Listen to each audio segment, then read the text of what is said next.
Our Parshah, Tazria, is best known for its discussion of tzara'as, the spiritual ailments incurred via speaking Lashon Hara.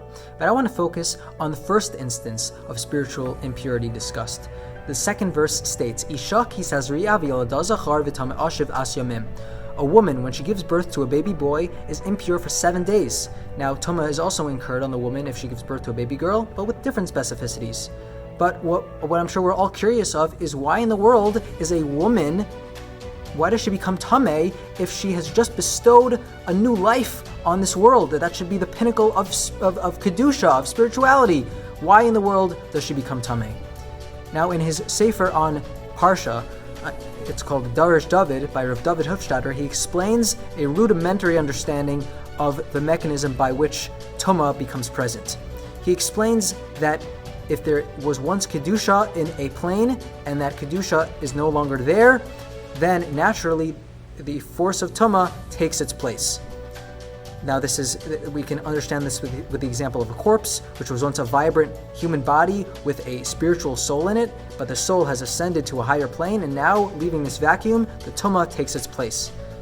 This mechanism is no clearer than in the case of childbirth.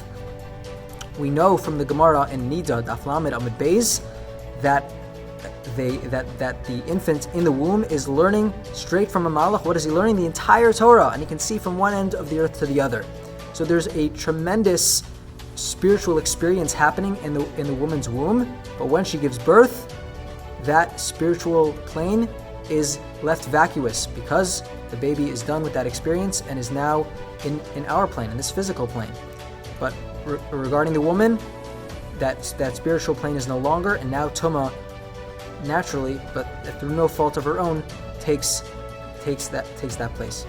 So now we can understand why she becomes Tameh, and we can also understand why this particular case of childbirth Tumah is the first case of human Tumah discussed in Torah, because it is the chief case that reveals the madrega and the high level of man, the high level of human beings, even in our infancy, even when we're not even fully in this world yet. We're just in the womb, and still we have the power to cause Tumah through our experience.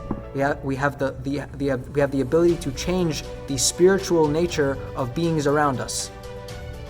Now, Rav Hofstadter ends with a practical tidbit. Some of us are in the throes of Bein Hazmanim or spring break, and some of us are just going to hit a Motzi Shabbos or a Motzi Yom Tov.